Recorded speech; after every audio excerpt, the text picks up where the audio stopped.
Hello, Thirstaholics. Welcome to the Thirsty Professional, where today we're welcoming Louisa Stewart. She is a data intelligence specialist, a great problem solver, a singer, and all around badass. I probably should have just called this show The Badass Professional. Oh, well, hindsight is 2020. Go get your bevy, go get a snack. We'll be back in under a minute.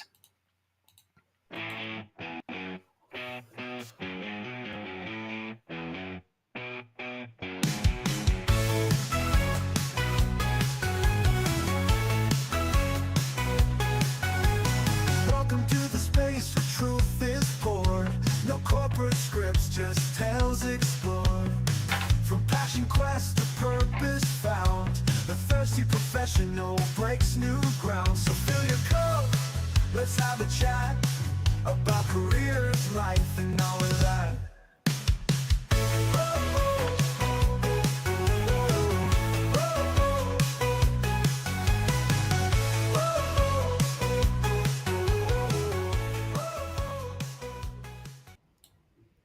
Hey, everybody. Welcome to the Thirsty Professional. This is a place where we grab a bevy.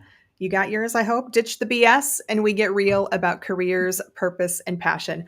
I'm your host, Beth Ann Campbell. This is my lovely head topper. Her name is Miss Hattie Arbuckle, in case you were wondering. I, Beth, am a former corporate queen who traded in her crown for a pen and a microphone. I am author of the award-winning Where the Hell is My Bacon, which is a great snarky, sweary corporate book for those of you who are disillusioned, which is just about everybody these days. If you're watching live, let us know you're here in the comments, where you're from, and most importantly, what are you drinking today? If you're watching the replay, please give us a hashtag replay. And of course, let us know if you have any questions, feedback, comments, so we can address it during the live stream. Your audience interaction is what makes this show what it really is. Well, today, another thing that makes this show amazing are my guests. And today, my very, very special guest on The Thirsty Professional is Louisa Stewart. So Louisa is a data intelligence expert who uses her skills in some kind of unorthodox ways. Yes, she's been involved in software and systems for businesses. She has a passion for tech, but mainly she's a problem solver. She guides businesses to the solutions that they need through her expertise in data intelligence. She is so fun, so smart, and without a doubt, a great conversationalist. Please welcome Louisa Stewart. Louisa, welcome to the Thirsty Professional. I love your hat. Very Australian. You are Australian. I'm Australian British, so I'm kind of doing a bit of a nod to my Australian heritage today. I love it. It's very Australian. Is it drover is the right word? I used to have an Australian drover's coat. I think it would have looked lovely with that. Nice. It's not super though, unfortunately, but the little pin here is from the Australian rugby team. Saw them in Sydney in 2000 and something, and I got this little pin from them. So nice little. I love it. It actually looks from this distance, your little pin because I have a really small screen. It looks like a kangaroo, but it is a kangaroo holding a is it? Oh, it is a green kangaroo. Okay, good, awesome. Well, hey, so you're in. Before we get into our nitty gritty, first thing I have to ask you is, what are you drinking today? I'm having a fake coffee. It's actually water because it's 4 p.m. for me. I love. What does it say? Anytime. It says, "Hooray! Time for hot chocolate, marshmallows, and good book." Oh, perfect. Yeah, I love that cup. Water. Yeah, love it. I think water is probably the most popular drink that my guests have, and a lot of my guests in Europe. So of course I'm in coffee because it's 10 a.m. here in the States in Eastern time, but I wouldn't be drinking coffee at 3 or 4. I would have prepared a nice cocktail, but I've been working until I joined the call, and I thought, that was a bit of an opportunity miss. But I'll try to have one later to celebrate our wonderful conversation today. I love it. So you said you were originally from Australia, but you're now in Netherlands. I'm now in the Netherlands. Yes, I lived in the UK for 8, nearly 9 years. I was in Edinburgh, and so I'm Australian British because I got my British citizenship and then promptly left. So I came over to Europe to enjoy a different life. But I've lived in 4 countries in my life. That's amazing. And I can't wait to talk about that journey because you have lived in a lot of places. So I was looking on a map. I always look on a map where with my guests to see where they're from. And I don't think that those of us who don't live there kind of just intuitively think of Netherlands as beachy, but you've got a lot of water and you've got a lot of beaches. Tell me, what are your Netherlands beaches like? Oh, they're gorgeous. We've got a really lovely coastline. So on the North Sea side, we've got coasts running right up. I tend to go to The Hague. So Scheveningen.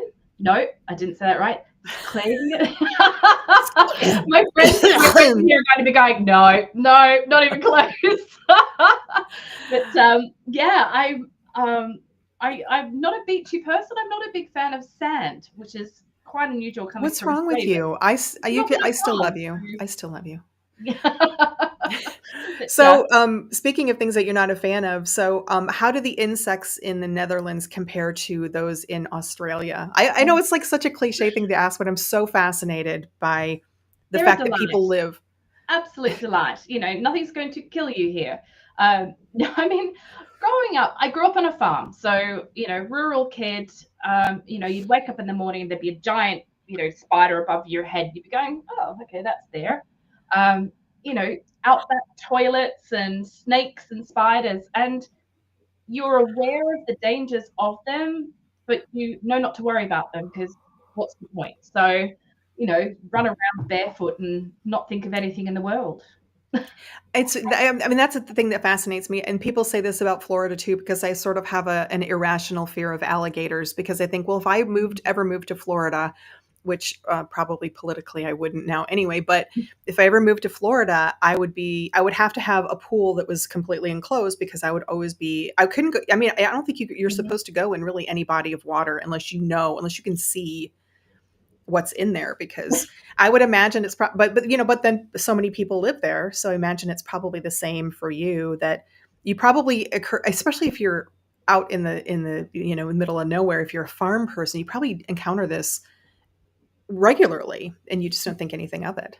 Yeah, and I actually lived near Bondi Beach for about a year. I was living in Sydney, and I was just like, I know Bondi Beach is just over there, but I'm fine. I know there are things in the ocean there. You know what? You just stay there. I Yeah, will not sharks. bother Yeah, you. exactly.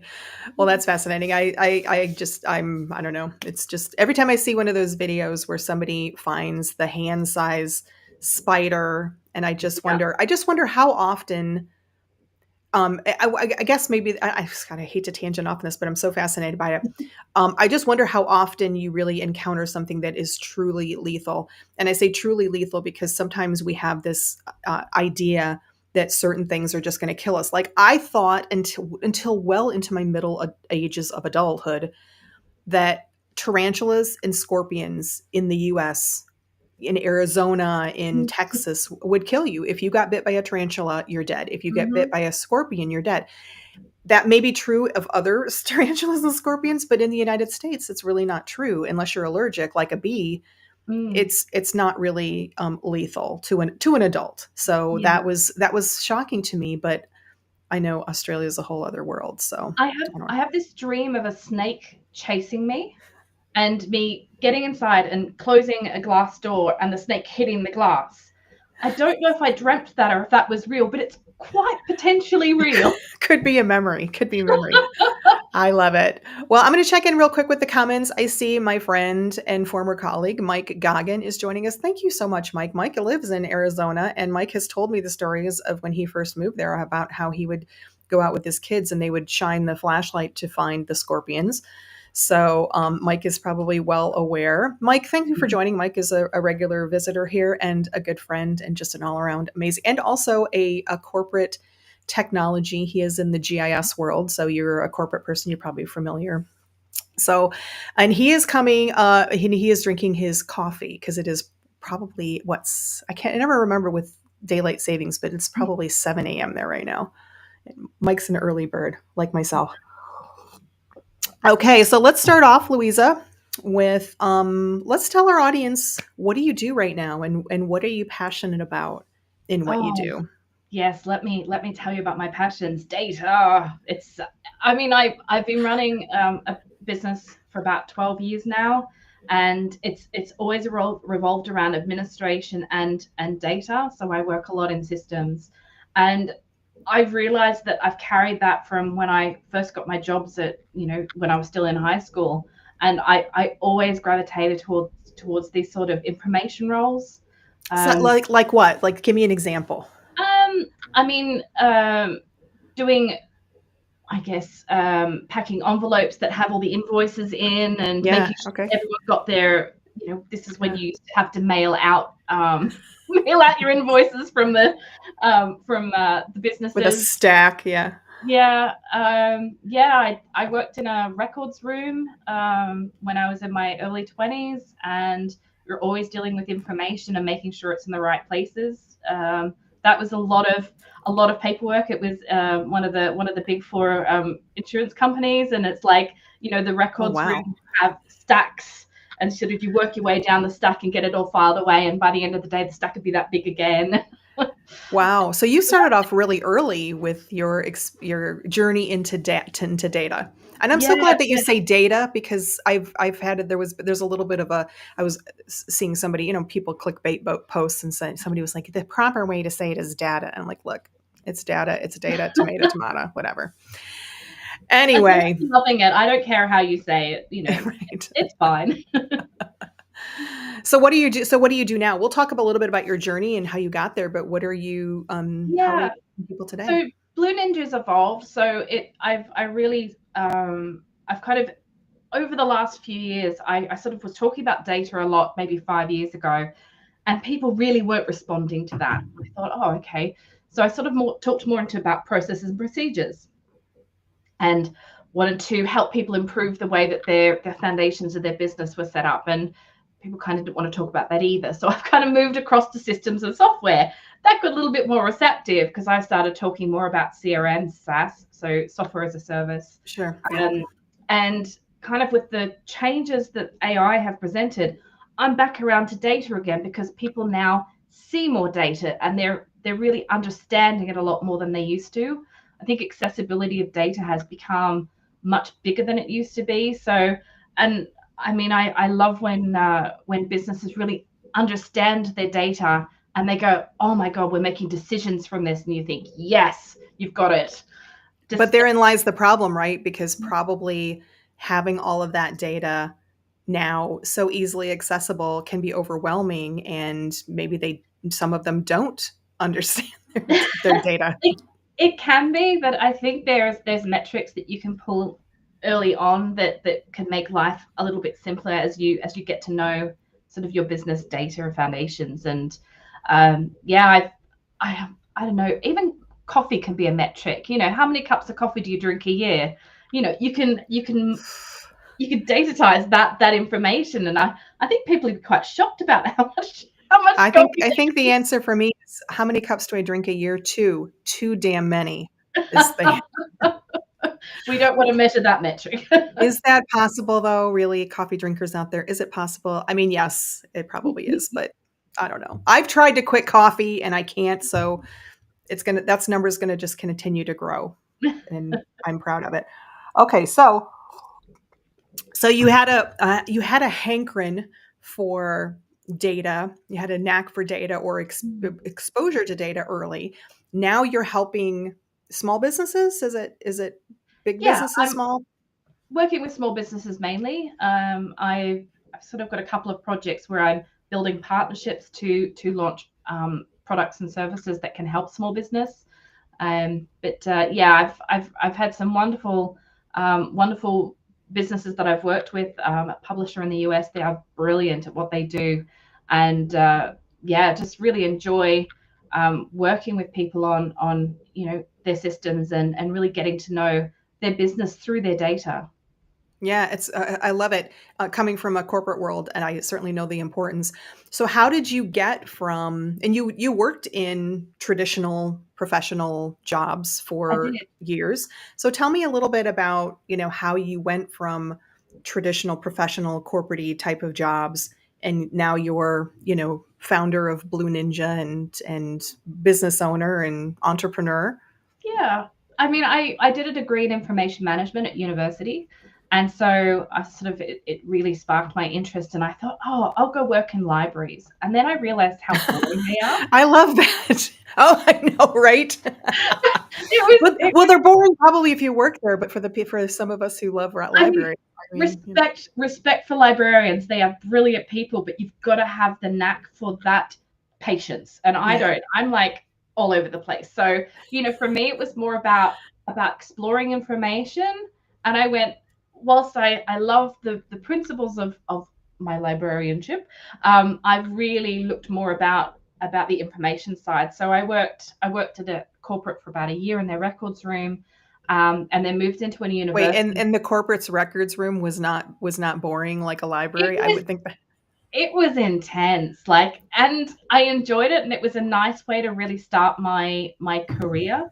It gave me a little bit of structure, but again, it was the same things every day, and I wanted to challenge Yeah. myself a bit more. So I went into a university for a couple of years working in the admin side, so processing undergraduates, postgraduate, and supporting the head of the department there. And that Wait, I have to ask, can I ask you about your university, processing of data? Was there anything that surprised you in the data that you worked through around students that at all, or was it just more or less you weren't into the data as much as you were just helping to process it? I think it was just numbers. Like, it really was. There wasn't a lot you could take from it. It really was about numbers. But the thing I did there was the head of the department loved writing books, and he would handwrite and then expect you to then type up that his notes, and you could barely read his handwriting. And so Oh. I kind of implemented a transcription software for him. This is Oh, my that's early brilliant. software achievement, where I said, look, let's use dictation software because Yeah. this is driving me bananas. And he embraced it, but I think he had to read Alice in Wonderland as the sort of the training text. And he said, why am I reading this? And I said, it's trained it. He went, oh, all right. Well, that's brilliant. I love that. I had Yeah. a guest on, Richard Lowe Jr., a few months ago, and he's a ghostwriter, and he does, a lot of him most I think of his writing through his transcription. I'm a typer. In the back in the day before I had, computers and easy typing, I wrote by hand, but I never wrote a book. In fact, it was my first, Apple IIe computer back in like 92. I was a nanny and they had just happened to have one in the basement which was where my suite was. Mhm.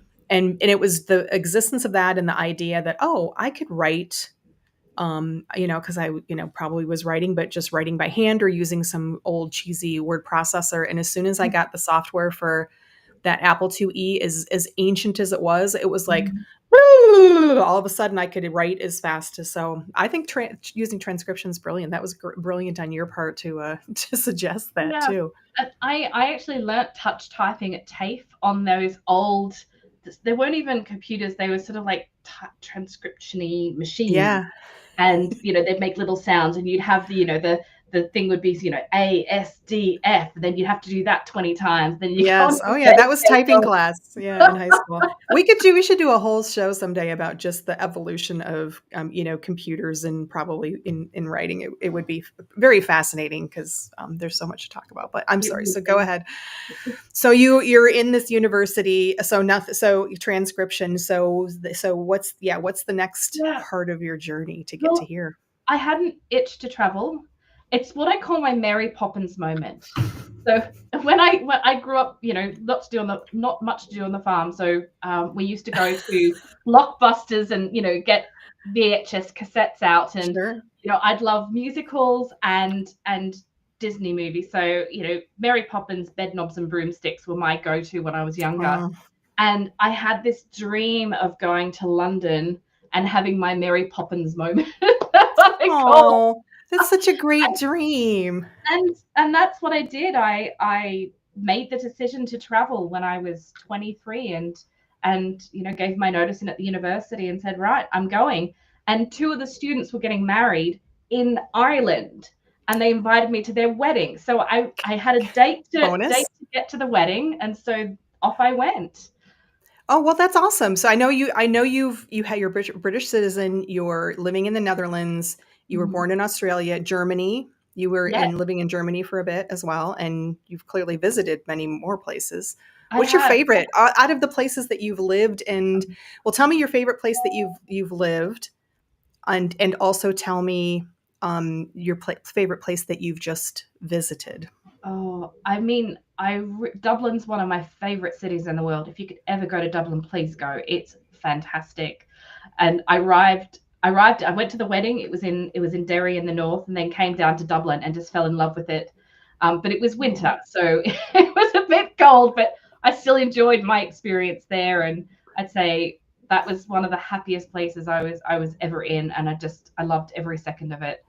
oh, Um, I used to work for an international NGO, and so I traveled a lot for work. So I've been across Asia, India. I was in where was I? It was in Cancun in Mexico. I've been to the US a few wow. times. Yeah, I haven't really been much into Scandinavia. I'd like to travel more into Finland. Yet, Yeah, yet. they're on the list. There's a big list, I can tell you. So what's a place that you've been in your travels that you don't care to go back to? Oh, I would say as I loved going to India, but it was a place that was so intense for me. I and I think it's a 24-hour intensity there. I used to Yeah. work with people in New Delhi, and they said it just never stops. And we were in Mumbai, and we were at a conference. So it was one of the biggest conferences they'd had in Mumbai, where they had to build an extra building to handle the conference center, etc. Wow. And they had a bus that would take you from the hotels to the conference center because children would beg for money as you walked down the street, and it just broke my heart. It was so hard to see this. Traffic was intense. I tried to go out and experience a bit of the culture and do what I can, but I just found it so overwhelming. And as beautiful as it was, I would struggle, I think, to go back to busy places like that. Yeah. You know where I've never traveled to, but I would probably not want to go is any place that requires me to squat over a hole in the ground as a public toilet. I don't think I would ever like that. Which is, to say people do this and it's like nothing. I've seen posts about this and people go, look, this is my whole life. I've done this. But when you're not used to squatting like that, and then you have to do it, and you got a little bit of arthritis in the knee. I just think that would be I not I'd fun. say I've never been a place where it has been compulsory. There's always been options, but yeah, you sort of open the toilet cubicle and go, nope. Yeah, right. Well, yeah. I mean, there Not there are not places prepared to like try that that today. here that Sorry. have there are bona fide modern toilets that where I've done that as well. Ask me about any gas station, pretty much in out in the boonies. Okay, so yeah, tell me a little bit more about how you got from traditional jobs. What was the moment where you said, "All right, I'm gonna go in business for myself"? That was a place of burnout. I was launching a, Everybody. a global grants program, and I was back in Australia at the time, and I was headhunted by the group to come and work with them because they needed an administrator that could kind of do the turn, learn a system really quickly, and be able to process grants pretty much nonstop for months and months and months. It was a huge program being launched. And I went, yeah, I could do that, no problem. And kind of naively went into this job, and it was fantastic and crazy and not for the faint-hearted, but I really loved it. I loved the people I worked with, and the whole experience was just extraordinary. It took me all over the world, but it also brought me to Edinburgh because I needed to be essentially stationed between the US and Europe and Australia, and that seemed to be the most likely place. They're opening an office there, so they brought me over on a working visa, and I worked there solidly for years. But I would they had another projects that they wanted to launch. They say, "Oh, could you help us, launch this other project?" Oh, yes, I'll do that. But by the end of it, it was so overwhelming, and I just didn't have mechanisms to cope. So I sort of openly said, "Look, I need out." And I knew that there were consultants that worked for them a lot, and they couldn't replace me quickly. So I asked to become a consultant, and they said yes. So I worked in my job for 6 months until they could replace me. But it was the best thing I could have done. I think it just I would have walked away from it. Yeah. And I didn't want to do that. I'm not the sort of person that would give up on something like that, particularly if there's a requirement. I need to be there. So I think you speak for so many people, myself included, who found themselves in this burnout situation. And of course, burnout happens in entrepreneurship too. But there's so many people that find their way into something else outside of a corporate, traditional professional job via burnout, or also COVID is kind of the catalyst for a lot of people. But I mean, I know I've been there. I know Mike Goggin, one of our audience members, has talked about burnout here before, and he and I have, certainly witnessed each other's burnouts. It is, and I think that you talked about just not having the wherewithal to deal with that at the time. I think it's just really an interesting, ironic thing that I feel like many of us get to a certain age, a point in our lives where we're on a journey of self-discovery and we're learning more about ourselves. And I often think to myself, if I knew 5 years ago what I know now about myself and how much I can control only myself and how much I contributed without even knowing it to the burnout by saying yes, yes, I love it. Let's give me more. I'll be the problem fixer. Give me whatever crap project nobody else wants. And that was great for a while until it wasn't. And I realized that I had been a part of creating that monster. And if I had known that, I might still be there. But like you, the decision was made for me and I was ready to go and never looked back. So, yeah. well, maybe I did a little, but I think also I was doing the same thing over and over again, and I needed to break free from that. I wasn't all that ready to. I didn't know how to run a business, and I still sometimes feel like I'm not sure what I'm doing. I think everyone says that. But I worked in different departments for the organization for another few years before I stepped away from NGOs completely. I miss it in some ways. It was very much funding dependent. So, there was a lot of pressure on, hitting all the targets for the funding cycles. Sure, yeah. And I was very much this is our deliverables. This is what our guidelines are. And when you're working with people all over the world, they have different styles of work. We had problems with Russia and Ukraine at the time, and they wanted to take all the NGOs out of Ukraine.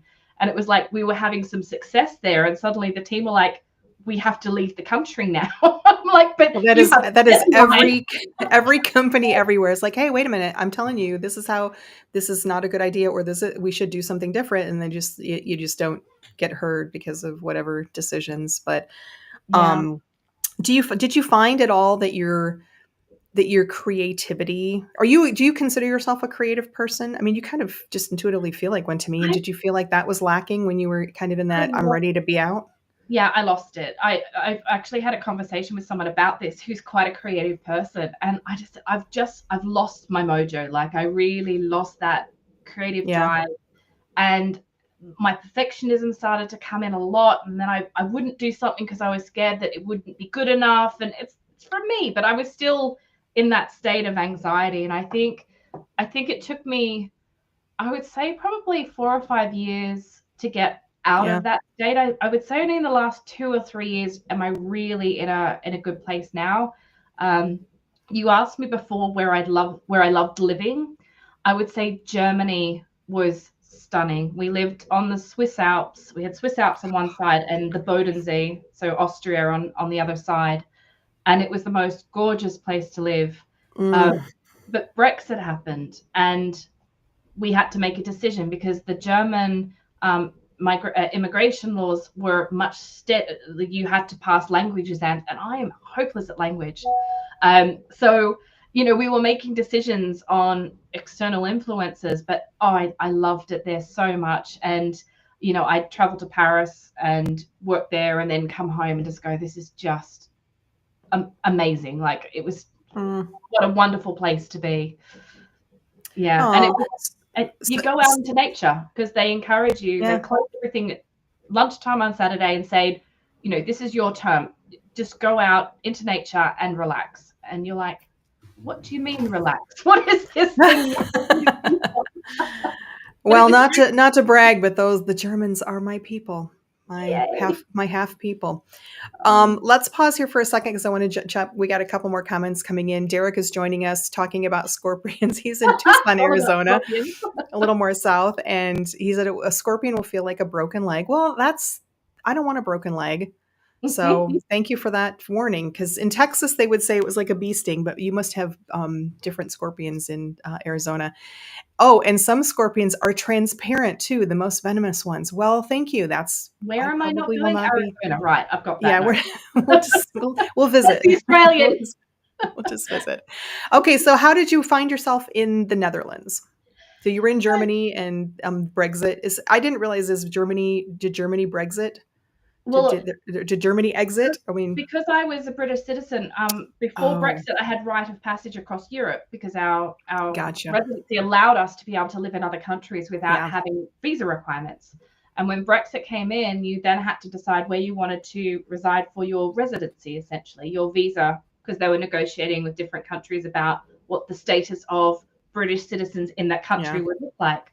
Um, and so my partner, he is Scottish. I met him in Edinburgh, and we made the decision to move to Europe together. And sort of like, oh, where do you want to go? Well, I love German beer and I love German food. I said, well, why find not? yourself a job and I'll come with you. And that's kind of how we landed in Constance in Germany.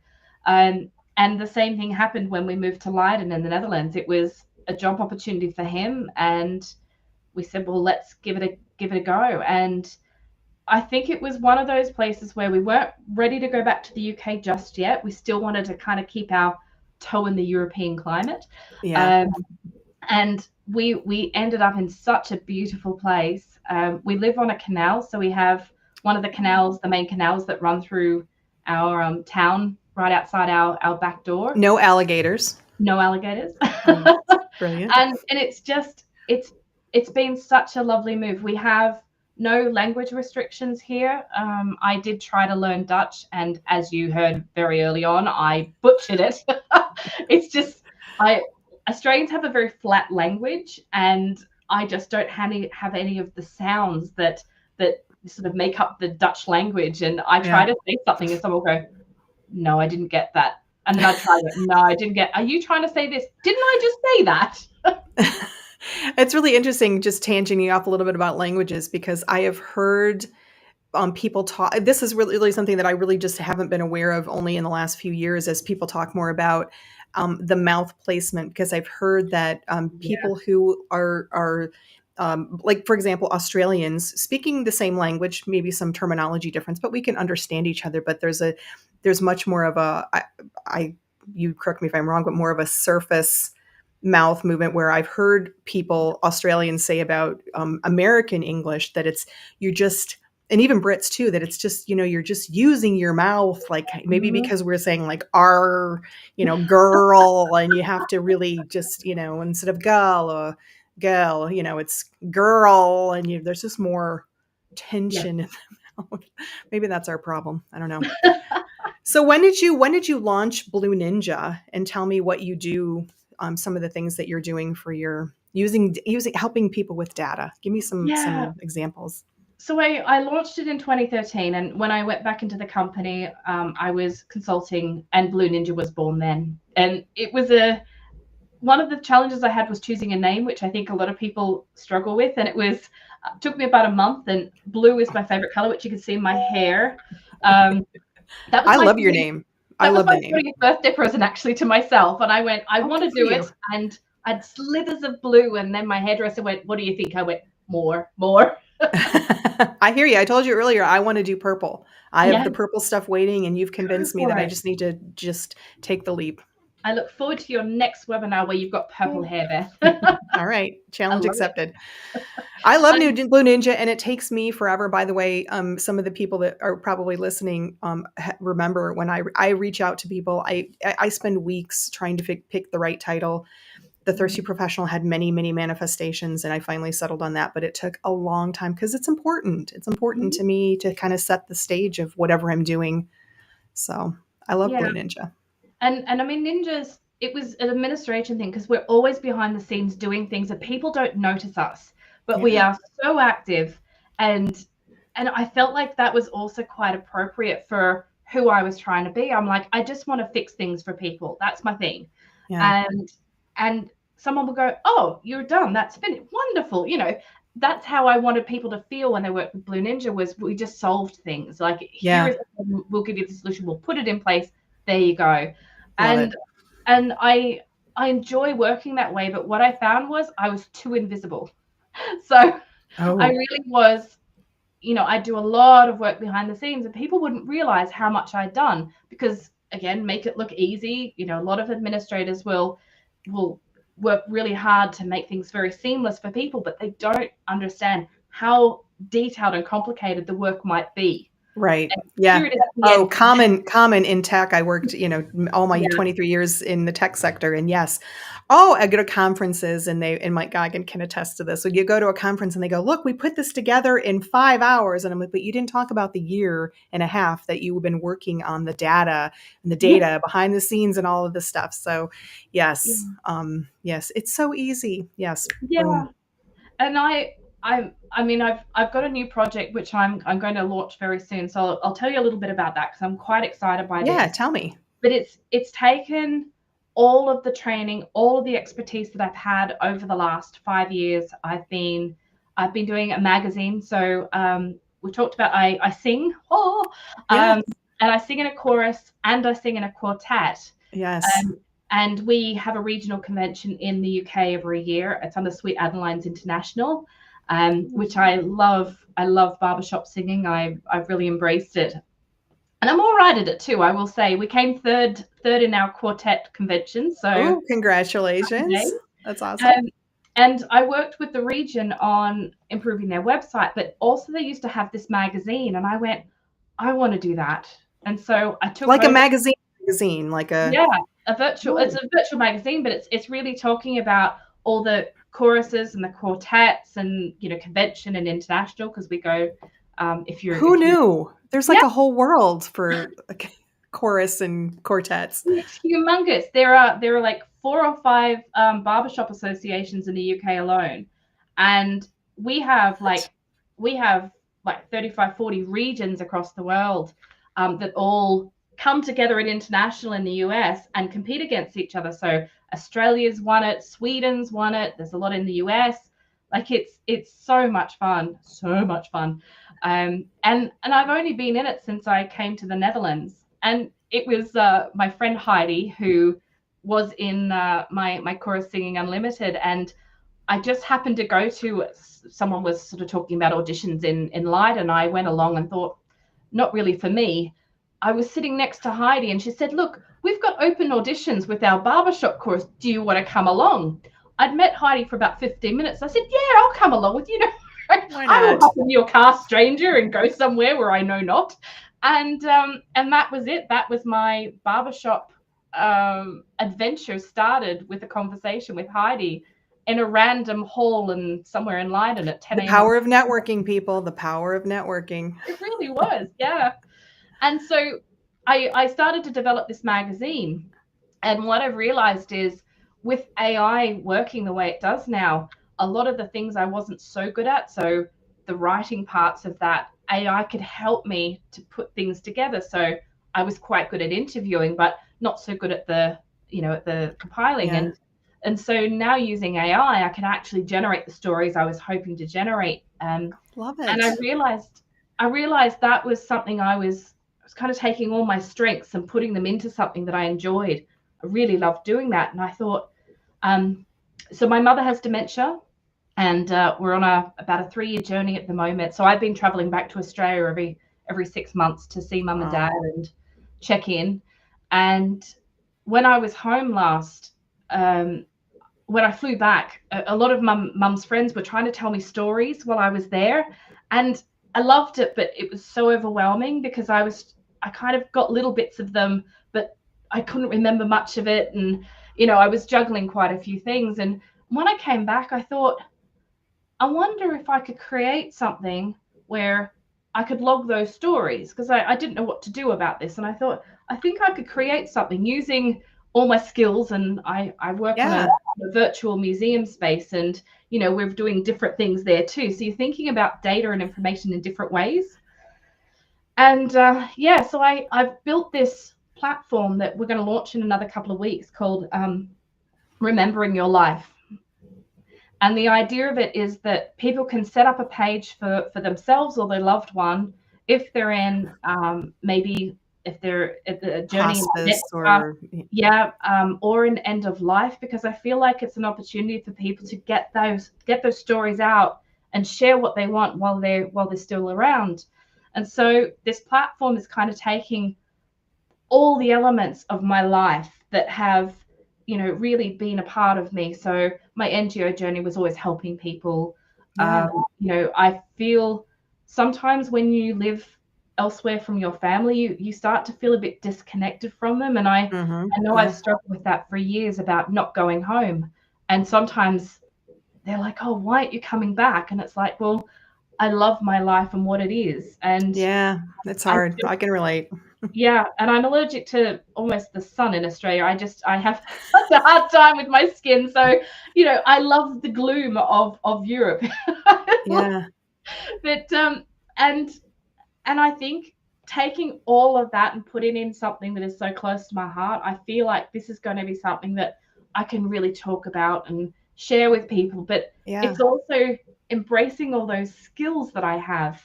I think And it's brilliant. I think this is so brilliant. This is a great classic example of all roads lead to here. So all of these things that yeah, the challenges and all of the experiences that maybe weren't, at the time the greatest, but they brought you to here. I love this idea.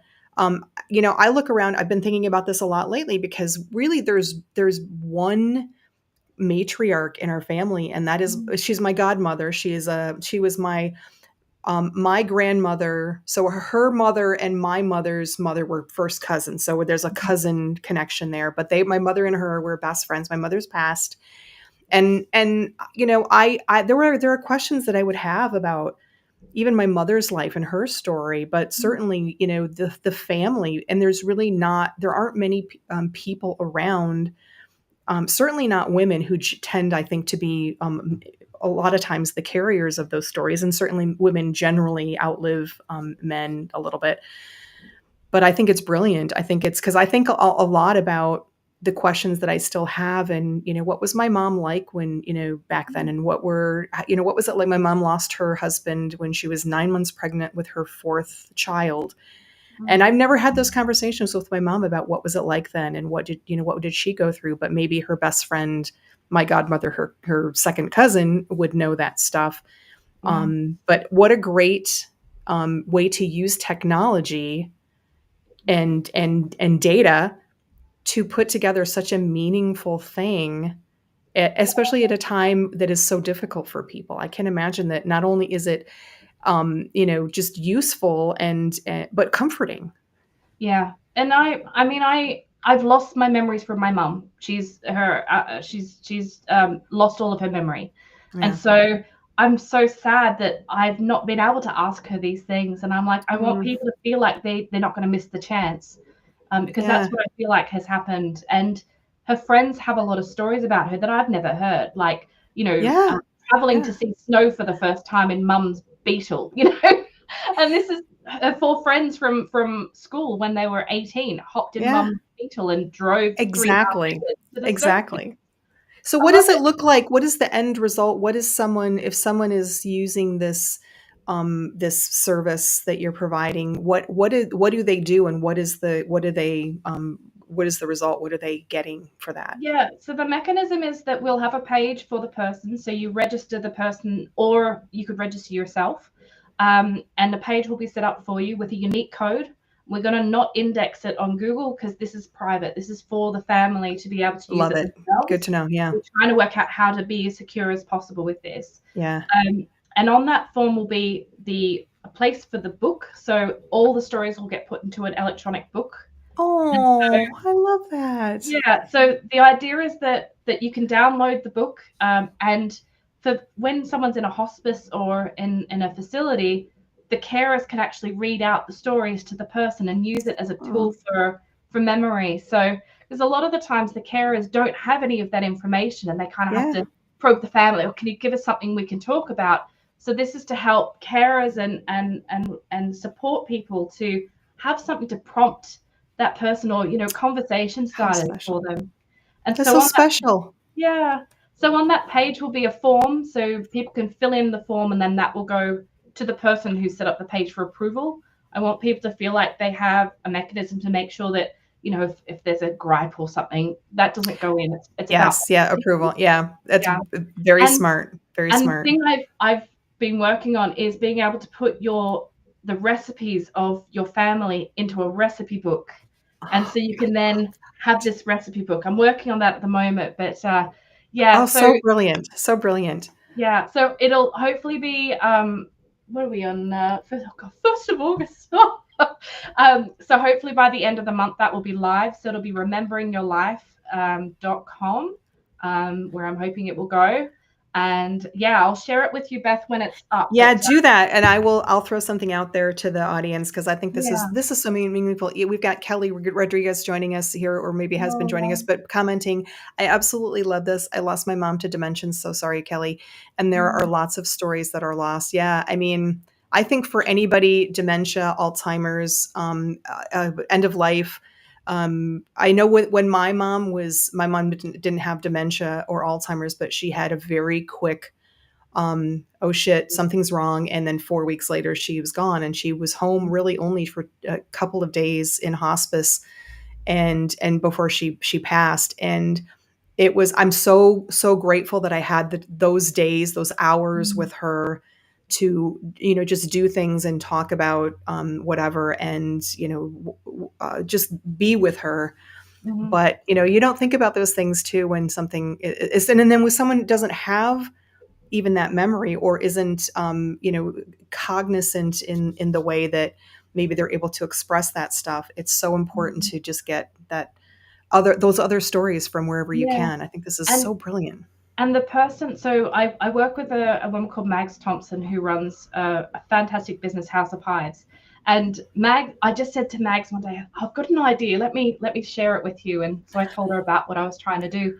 She went, "You're joking." She said, "I've had this idea about helping families tell their stories for about 3 years now." And she said, "I didn't know where to put it." So Mags is going to help me. So if families are struggling to be able to tell the stories, Mags is there to help them to actually work through how to get those stories out and be able to then put them into a format that you can share with your family and keep for years. So I yeah, love we're it. we're really trying to bring something. Then I mean, I work with Mags on a couple of other projects. They'll be killing me if I don't mention them. They were there first. But we looked at a business called Setting Up Shop, and it's with a mindset coach, storyteller, and myself on tech. We feel those three elements are what builds foundations in the first 12 months of a person's small business. And so we built up Setting Up Shop to help with talking about those foundations and saying, we recommend spending your money here. If you get a bit stuck or lost, don't despair. Here's what we did. Here's what we Yeah. felt, what we went through. So we're building up a course. But when we first launched, and I got asked, well, how do you celebrate? I went, cake. Just came out. And so Why not? I would. we've absolutely latched onto this idea about cake. And so we're now building a cake course. So it's about Like an focus, actual cake action, course?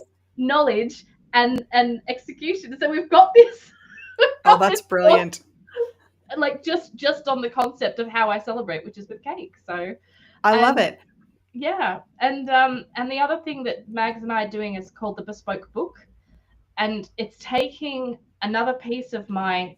I mean, I think I showed you this. So this is my life I work. was going to ask you about your flow chart of life that you showed me.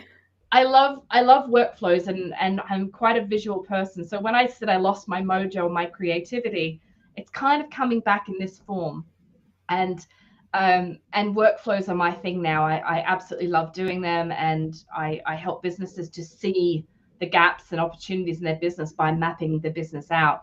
And so Mags and I are going to take that concept for authors. So when an author is launching or they're a little bit lost, we're going to actually map out their book journey and to really help them to get unstuck and have a plan of action. So they can, if they're using their book for business, they have a plan of how to then do that. Because often I think authors are brilliant at storytelling, but they often don't have the knack of being able to map out how to then share those stories out or how to communicate with people. So we felt like this was something that I could take my skill set and Mag's skill set and put it into something that will help other people. Again, it's all about helping people, and you can see that's kind of the trend of my life is how can I Louisa, help? I love that you're taking this very, because I know when people hear like that you're a data intelligence expert and you're, the data, they're thinking, oh, tech. And I know some people out there are, getting all excited about it because but a lot of people who are not technically oriented Mhm. don't understand it, and they don't. But I love that you're taking that journey of being, the data and tech and all of your experience with that, and using it for these very different and I think unexpected ways, Mm. helping authors mapping out their stuff. I mean, that's something I wouldn't expect, that, you're helping people end of life or telling the stories of people who are no longer here or might not be here to tell their stories. I think those are just really unorthodox but brilliant and creative ways that you've used. This is a great example of this, again, this journey to here and what you have been able to pull from your past, and now finally at a point in your life where you can be a little bit out of the box with it, Yeah. which is, I think, is brilliant. Yeah, I feel like even 6 months ago I wasn't ready for this, and it's only been the development and working with a mindset coach. I tell you, a mindset coach is bloody brilliant because they one of the things that we talked about a lot, and this is my data hat. I'd go down rabbit holes. I'd keep digging and digging, and like I wanted to understand everything about something, and in some ways that's excellent, but in other ways, when you're in business and you need to keep moving forward, rabbit Yeah. holes can sometimes be a bit of a Yeah. trap. So he was saying to me, okay, let's keep it at this level. Like, oh, you're going a bit far there, pull it back. And he Yeah. really helped me to see how I can kind of keep moving forward without getting too stuck in the details. And I felt like that's opened up doors because I'm like, well, let me try this. I now look at things a little bit differently because I'm no longer just focusing on one part of it. I'm going, well, how does the bigger picture look? I'm using Yeah. workflows on myself and going, right, I need to map this out myself and work out, is it there? Have I got it or not? And I think that's also that self-reflection that I think people are forgetting to do these days because you kind of got data everywhere. You've got AI kind of hitting you and smacking you in the face and kind of going, use me. You've got a lot of noise on social media and there's a lot of Yeah. political Yeah. noise at the moment that is getting people stressed. And I think there's that ability to step back and kind of go, am I happy? I mean, I wasn't happy in my circle of work because I was getting stuck. I was getting stuck in the detail of someone else's business and not really being able to be creative and explore my You're own. so hitting it so on the head. The journey of self-discovery, the best journey you'll ever be on. Mindset is such a big part of that. Mm, And reflecting within and realizing what you can and cannot control. And I know I was one of those people, right? Perfectionism. I can't move forward until I have every single detail and everything's perfect. I can't write another chapter of my book until this one's perfect. And it's like, no, once you let go of that, which is such a hard thing to do, for many people, myself included, and probably for you too. But it's so, it's such a release. It's so liberating to mhm. be able to not have to be in control of everything. You did this great. You were showing me earlier. You did this Yeah. workflow of your life. What did you? Have you learned anything about yourself It's from a bit that? of What do you? fun. Yeah, I know that's. I love it, and I love that you're doing it by hand These too. these are my values at the top. So I want to Can you convey read my them? Because values. it's hard there. It's a little far. Can you just read them? What are Also, your it's values? honesty, trust, curiosity, and integrity. So those Now, are my. how did you come up with those values? I mean, I built a lot of curiosity. I think because I was willing to travel, I went out on my own, and I thought I'm just going to give this a shot. And that's kind of been. I think people have been a bit scared to step out of the comfort zone, and Yes. I feel like travel is one of those areas where you can't help yourself but be curious and try something else and see what you like. And I feel like that also comes into the trust. So you're trusting people around you that you don't know very well. um, in business, sometimes it's to your detriment, and that's where the honesty comes in, because I feel like I want people to be honest with me, and I want to be honest with them. Yes. And I find that um, I'm now noticing when people are hiding, or they're not sharing with you because they want you to look bad and them to look good. I've had that. And Yeah. so I really value honesty and trust with people I work with, but also in myself. And that's where the integrity comes in. And I kind of keep those as part of my business values, but also my personal values. And anyone who has a conversation with me, I think, really sees that in the way that I talk and the way that I think. Um, but yeah, I wrote some things because I'm working on my storytelling, which Mags would be very proud of me. I had some stories to prompt me if I got a little bit lost. What's your favorite one? What's your favorite Oh, one?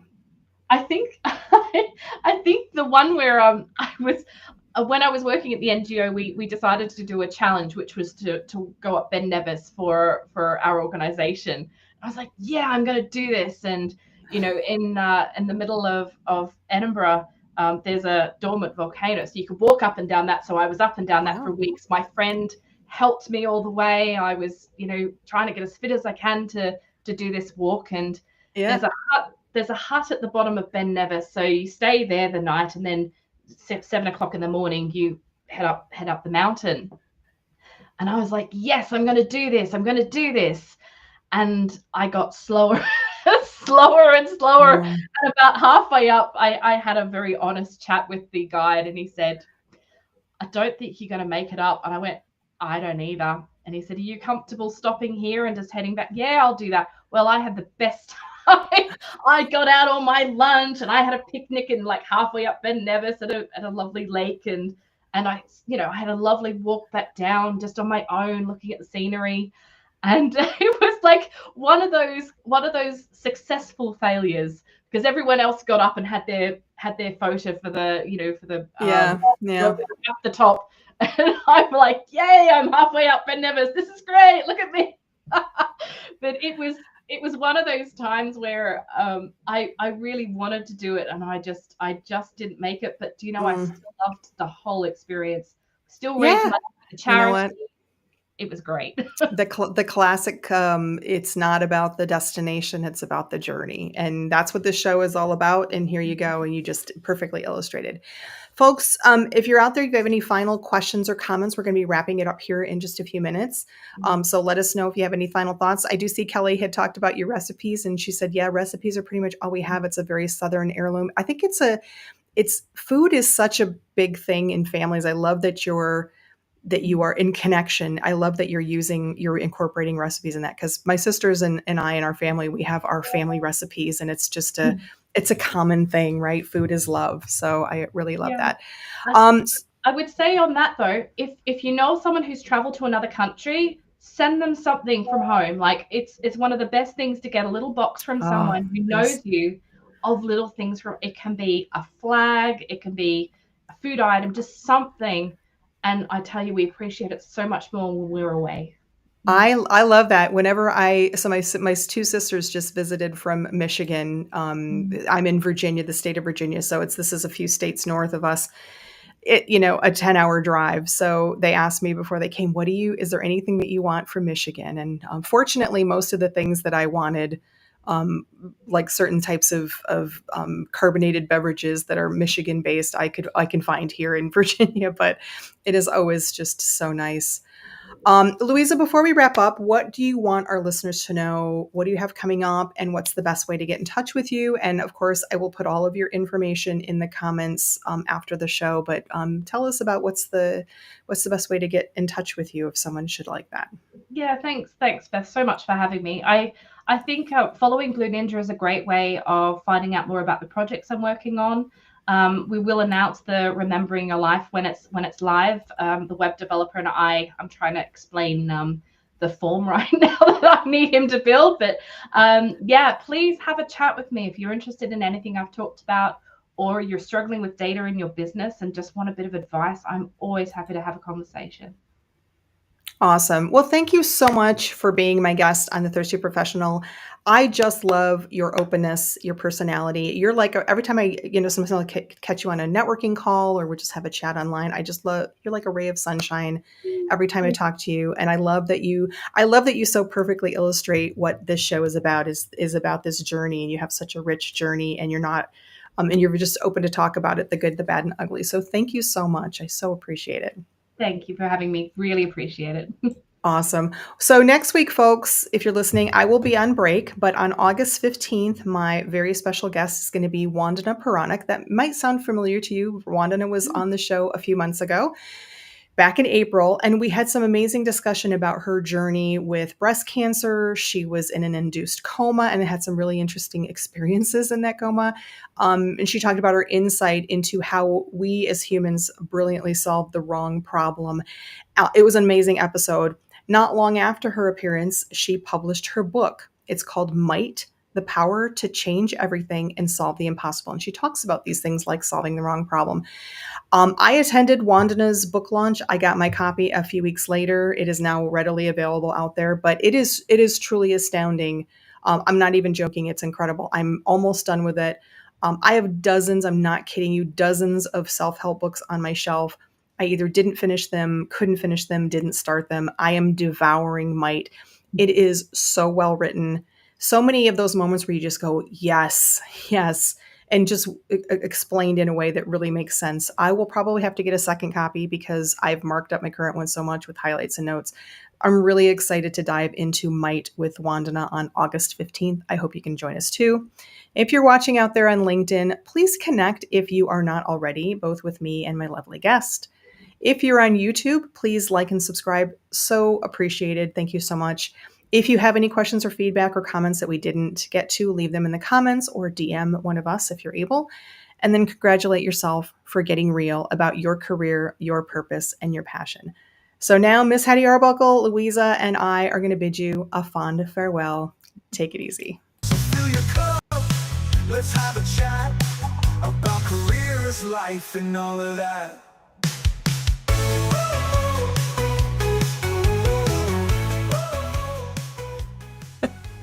Well, that was fun. All right, time to go make some bacon.